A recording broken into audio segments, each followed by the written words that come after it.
Y el doctor Andrés Páez, líder de la Izquierda Democrática, es ahora candidato por las listas número 21 de Creo Alianza por el Ecuador. Él es candidato en el distrito norte de la provincia de Pichincha, que abarca gran parte de la ciudad de Quito. ¿Cómo está usted, doctor Páez? Buenos días. Gracias, Jorge. Buenos días. ¿Qué significa esto de Creo Alianza por el Ecuador? Es una agrupación que aglutina a casi 40 organizaciones a nivel nacional que hemos decidido sumar nuestros esfuerzos con el propósito de consolidar una fuerza electoral que permita enfrentar al Estado ecuatoriano, porque el problema no es con Correa, es con todo el Estado ecuatoriano que está en abierta campaña con un bombardeo publicitario que no tiene precedentes en la historia del país, y por eso era necesario que todas estas fuerzas en definitiva se unan para poder obrar en función de un proyecto electoral. ¿Y con toda esta unión usted cree que se puede lograr el objetivo? Bueno, yo creo que la presencia de Guillermo Lasso en el escenario electoral ha tenido una incidencia ya importante. Las encuestas dan cuenta de que él ha crecido significativamente. ¿Qué significa? ¿Qué significa? Bueno, ha superado el 22%. ¿Contra cuánto de Correa? Alrededor del 42%. O sea, este momento está más o menos 2-1. Sí, lo cual significa que es un pronóstico muy alentador, porque en definitiva hay una gran capacidad de crecimiento y hay un gran margen de crecimiento en favor de Guillermo Lasso, que no lo veo en el lado del presidente de la República, porque él ha llegado a un techo. ¿Usted cree usted que Correa tiende a bajar? Sin duda, porque pero además... No se olvide que faltan 2 meses para las elecciones. 2 meses en los cuales, mientras todos los candidatos, digamos, de la oposición, tienen grandes límites y grandes restricciones para hacer campaña, Correa todo, empezando el presupuesto del Estado, para su propia campaña. Bueno, nosotros sabemos de que ese es un adversario al que hay que enfrentar, pero no vamos a quemar las naves y vamos a seguir luchando hasta el final para conseguir el objetivo de llegar a la segunda vuelta y por supuesto de tener un bloque legislativo importante que represente a todas estas agrupaciones que a nivel nacional se han conformado y se han unido para precisamente poder enfrentar a este megapoder que es el Estado ecuatoriano, porque nunca en la historia ecuatoriana el Estado ha estado en campaña electoral. Ahora con Correa el Estado está en campaña electoral y lo que hay es que enfrentar al Estado ecuatoriano, lo cual es una tarea tremendamente complicada, pero es una tarea a la que hay que darle la cara, porque las cosas están dadas de esa manera. No, las cosas no son como uno quisiera que fueran, sino como son. Y por lo tanto hay que tener la objetividad para mirar las cosas en este momento tal como son. Vuelvo a mi primera pregunta, la de Alianza por el Ecuador. ¿Y la creación de esa alianza de alguna manera significa que la Izquierda Democrática como partido desapareció y fue absorbido por una alianza o por Creo? No, de ninguna manera. Lo que significa es que Izquierda Democrática hace parte de esta alianza, que tenemos candidatos en Pichincha, en la lista nacional, en Santo Domingo de los Áchilas encabeza el compañero Miguel Ángel Moreta, y en otras provincias tenemos también una participación electoral. Y por supuesto hemos proyectado esta alianza para el Ecuador para los siguientes comicios, que son prácticamente uno a continuación de otro, porque estimamos de que hay que mantener esta unidad de fuerzas alrededor de un proyecto que fundamentalmente es la defensa de la libertad, defensa de la democracia y desmontar este régimen autoritario que el correísmo ha gestado y que ha tomado mucha fuerza en el país. Desmontar ese modelo autoritario significa derogar o reformar profundamente la mala Constitución de Montecristi. Por supuesto, bueno, buena parte de la Constitución de Montecristi en la parte orgánica tiene enormes defectos. En la parte dogmática tiene avances, sí, pero que son teóricos. Declarativos. Son parte de la poesía parlamentaria que en definitiva no estorba en el momento en que se pone a prueba la parte orgánica. Es en la parte orgánica, en el diseño institucional, en donde están los problemas. Y por supuesto, ahí hay que reducir ese mega presidencialismo que hay en el Ecuador, hay que devolverle al Congreso sus facultades, hay que independizar a la justicia, a los órganos de control, hay que evitar que todos los poderes estén conducidos por una sola persona y manejados a su arbitrio y con su hígado todos los días. Y por lo tanto hay que hacer esas reformas, pero hay que hacer otras. Hay que derogar una lista de 9 impuestos, como ya lo ha planteado Guillermo Lasso. Hay que regresar al sector público a aquellos servidores públicos injustamente despedidos. Hay que recuperar todo el estado de tranquilidad que hemos perdido en el Ecuador. Eso es lo que yo converso con la gente todos los días. ¿Qué me dicen? ¿Pero qué vamos a hacer? Y les digo, bueno, estamos luchando para que el país vuelva a retomar la tranquilidad, la zozobra, la normalidad, porque vivimos en medio de sobresaltos todo el tiempo, y el propósito es recuperar esa zozobra, esa tranquilidad, de modo de que efectivamente el Ecuador tenga una ruta de solidaridad, de armonía, para pues salir adelante, no esta ruta de confrontación, de permanente beligerancia, de insultos todos los sábados, de descalificativos, porque eso no nos conduce sino a una confrontación interna de impredecibles consecuencias. Sí, ahora, la Constitución de Montecristi a mí me parece que está claro que fue una Constitución como la que se hizo para él el general Juan José Flores o después del presidente García Moreno. Esta es una Constitución de Correa, por Correa y para Correa. Sí, por supuesto.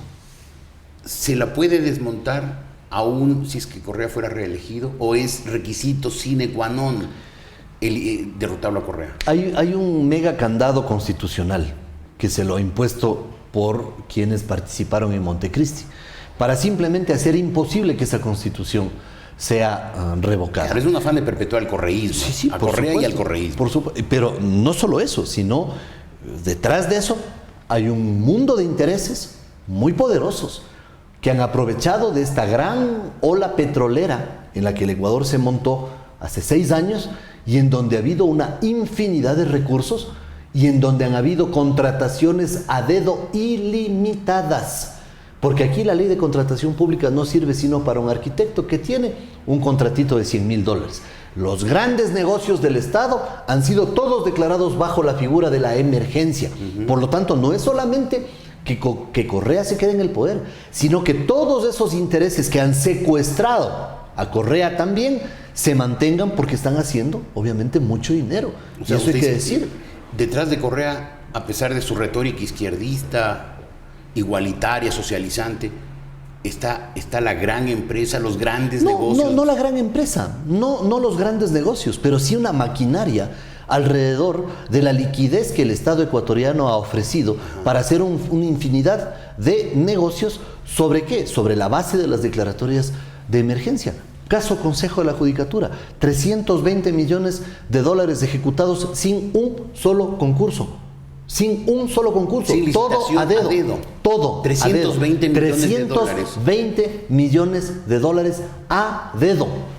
Yo me pregunto, esos que están viviendo de esta bonanza, ¿estarán interesados en que Correa se vaya a su casa o que se quede Correa para seguir ellos disfrutando de estas mieles del poder? Entonces no solamente hay que luchar contra el Estado, como decía usted, contra el Estado en campaña por Correa, sino también con grandes intereses económicos que también están detrás de él. Pero por supuesto, hay intereses que los sociólogos llamamos subalternos. Son intereses que han surgido al calor de esta bonanza petrolera y al calor de estas declaratorias de emergencia, acompañadas del abuso del poder y de la arbitrariedad, para simplemente decretar que todo se hace a dedo y que hay que archivar a la ley de contratación pública. ¿Con todo eso se le puede ganar a Correa? Ese es el propósito. Uno se presenta en elecciones para ganar. Yo creo que Guillermo Lasso tiene todo el potencial. Ha crecido enormemente en las encuestas. Tiene una gran perspectiva frente al mayor oponente, que es el presidente de la República. Y claro, los ecuatorianos también tienen que decidir en una coyuntura que es diferente a la de hace 15 días. Porque en este momento ya se advierte una polarización en el escenario electoral. Un candidato presidente con una importante adhesión electoral y un segundo lugar en donde sólidamente está Guillermo Lasso, con más de 16 puntos de su inmediato seguidor. Entonces los ecuatorianos tienen que reflexionar sobre el valor que le pueden dar a su voto, el valor agregado a su voto. O sea, usted está llamando al voto útil, y el voto útil, según usted, es Lasso. El valor agregado al voto es votar por Guillermo Lasso para permitir que esa opción vaya a la segunda vuelta y en esa segunda vuelta se produzca finalmente algo por lo que yo he bregado sin cesar, que es la unidad de los sectores de oposición a este régimen, y que en esa segunda vuelta podamos gestar un acuerdo nacional Un acuerdo nacional desde las fuerzas de izquierda hasta otras fuerzas de otra connotación. ¿Para qué? Para poder reencauzar al Ecuador, reencauzarlo en el camino del progreso, del desarrollo, pero también de la concordia y de la tranquilidad. Exacto, pero Guillermo Lasso es el hombre para eso. Tiene el carácter, la fuerza, la experiencia como para desmontar el correísmo. Porque le hago notar, por mencionar un caso histórico, en el año 55 fue derrocado el general Perón en la Argentina. Llegó una dictadura y esa dictadura no pudo desmontar el aparato peronista. Hoy, 60 años después, la Argentina sigue padeciendo el peronismo, que es muy parecido al correísmo, y sigue empobreciéndose cada día por el peronismo. Bueno, pero yo creo que Perón tiene una trascendencia histórica que jamás llegaría a tener Correa. Obviamente, no, jamás. Me refiero a la... Ni en sueños podría llegar a compararse con Perón. De acuerdo, pero montar esa estructura malvada, sí, claro, que hizo que el peronismo se perpetúe y destruya a la Argentina, puede ocurrir aquí con el correísmo. Podría ser, pero es que esta no será una tarea solitaria de Guillermo Lasso, ni será solamente de Alianza para el Ecuador. Guillermo Lasso tendrá que abrir los espacios a la expresión de las más diversas fuerzas para realmente gestar un proyecto nacional. Yo creo que el mayor desafío de Guillermo Lasso es gestar un proyecto nacional incluyente en donde las más diversas expresiones puedan sumarse alrededor de ¿qué? De la necesidad de reencauzarle al Ecuador, de aprovechar esta bonanza petrolera, pero también de aprovechar este ideal de cambio que los ecuatorianos permanentemente refrendamos. Y ese ideal de cambio tiene que venir desde una expresión pluralista, que es lo que se ha eliminado durante el correísmo. Por eso yo creo que es importante darle un valor agregado al voto.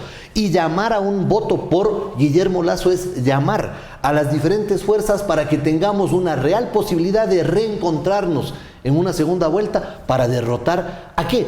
No a un hombre, sino a un proyecto que más tiene de fascista que de izquierda, a un proyecto autoritario, en donde se ha confundido firmeza con tiranía, en donde la corrupción ya comienza a dar realmente muestras muy graves, muy dolorosas para el país. Un proyecto en donde se ha eliminado la división de poderes, donde hay un control absoluto del poder. Un proyecto que ha confrontado, ha dividido a los ecuatorianos en bandos. Los buenos son los que están con el gobierno, los malos son los que no están con el gobierno. Un proyecto de violencia para la toma de las instituciones, para la ejecución de las tareas públicas, un proyecto en donde un pequeño grupo piensan que son los iluminados y que están destinados a cambiar hasta el escudo nacional, pues. Exacto. Jorge, y que todos los demás somos mediocres, corrompidos, tontos, ignorantes, que tienen pitufos, zapatos en la cabeza y una serie de barbaridades. Entonces yo sí creo. Eso no había oído. Sí, zapatos en la cabeza. Sí, claro, eso dice. En uno de esos sí, ya le estoy completando el diccionario de él. Sábados de odio. Tiene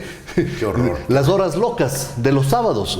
Entonces, Jorge, hay que darle un voto útil a esta elección. Y el voto útil. Y pensar, como ya está polarizada la carrera entre Correa y Lasso. ¿Ya está polarizada?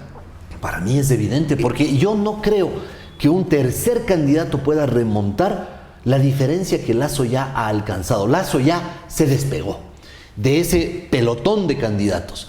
Y sin duda, con 16 o 17 puntos de diferencia frente a su inmediato seguidor, lo único que le queda a Guillermo Lasso es seguir creciendo, porque además tiene un techo enorme de crecimiento por la variedad de organizaciones que respaldan su postulación, mientras que otras agrupaciones van a tener más dificultades de crecimiento, sin restar los méritos que los otros candidatos, por supuesto, tienen y puedan tener. No obstante, creo que en este momento el ecuatoriano tiene que pensar de una manera útil para darle a su voto una real dimensión democrática y decir, o queremos seguir en este régimen en donde, sí, claro, hay más carreteras, pero la gente no puede ir a las carreteras porque le roban la casa mientras está en las carreteras. La gente tampoco come pavimento y los precios de los víveres están muy altos. Ciertamente la vida se ha encarecido mucho. La inseguridad es tal que las mujeres ya no pueden salir ni con cartera. Tienen que salir con un blue jean apretado y ponerse el celular en el bolsillo delantero y aún así le roban. Los chicos de la universidad salen atemorizados en grupos para defenderse de los delincuentes. Es decir, que hay escuelas, sí, claro, esa es la obligación del gobierno, además, pues, que han hecho carreteras, sí, con nuestra plata la han hecho. Claro, no faltaría. No es con la plata del bolsillo del doctor Alexis Mera, pues. Claro. Si estas carreteras son hechas con nuestra plata, además, es la obligación de ellos de hacer las carreteras, pues. Porque en la política, Jorge, en el cumplimiento del deber, no hay mérito. No hay mérito. Hagan las carreteras, es su obligación. Y con tanta plata podrían haber hecho 5 veces el sistema vial que se ha hecho en el Ecuador si no se hubiera dispendiado los recursos de la manera que se lo ha hecho en el culto a la personalidad, en la vanidad, en el endiosamiento de Rafael. Por favor, yo creo que los ecuatorianos estamos a punto de decir basta a esto, basta. Y vamos a reencauzarle al Ecuador por un derrotero de concordia, de retomar la tranquilidad, de no vivir en permanente zozobra y sobresalto, porque todos los sábados nos salen con una sorpresa y a veces hasta entre semana también. Doctor Páez, gracias por haber estado Gracias, aquí. Jorge. El doctor Andrés Páez es candidato de la lista número 21 del movimiento Creo, Alianza para el Ecuador, en el distrito norte de la provincia de Pichincha, que abarca gran parte de la ciudad de Quito.